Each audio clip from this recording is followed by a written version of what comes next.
Ever felt like pulling your hair out when your work mysteriously vanishes? Or, worse yet, when you accidentally submit the wrong version of a document? We feel you. But luckily, there are a couple of ways we can prevent that from happening. Let's start with the basics file naming. How many times have you made a final version of a document only to make more edits and rename it the final version of a document?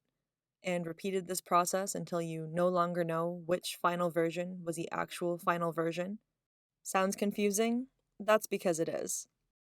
Try using a more systematic approach and put the document name along with the date and the document stage, such as draft or a number to distinguish versions. Now that you know what's actually in each of your documents, let's move on to helping you find where they are. If your desktop looks anything like this, looking for the file you need might feel like a bit of a treasure hunt, which could be exciting but not when you're stressed. Use folders to separate and group your files based on shared categories. For example, you might have a folder for your college or university. You can then add separate folders for other important categories, such as administrative information, like your offer of admission, as well as folders for each year you attend. You could then have separate folders for each of your courses under each year. You could do something similar for categories like resumes and scholarships.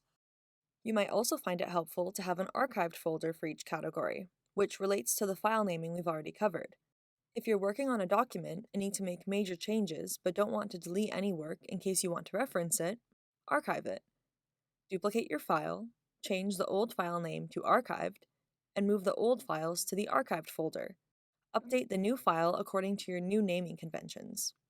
If you need help staying organized, utilize tools like our Notion for seamless file management. Worried about your laptop crashing and losing files? Back up your work on either a hard drive or platforms like Google Drive or OneDrive.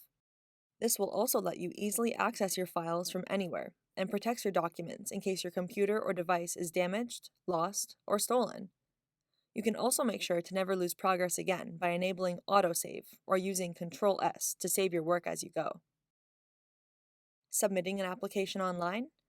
Save your answers in a separate document. This helps protect against accidental tab closures or web page refreshes. It also lets you draw on inspiration from past answers when applying to future scholarships.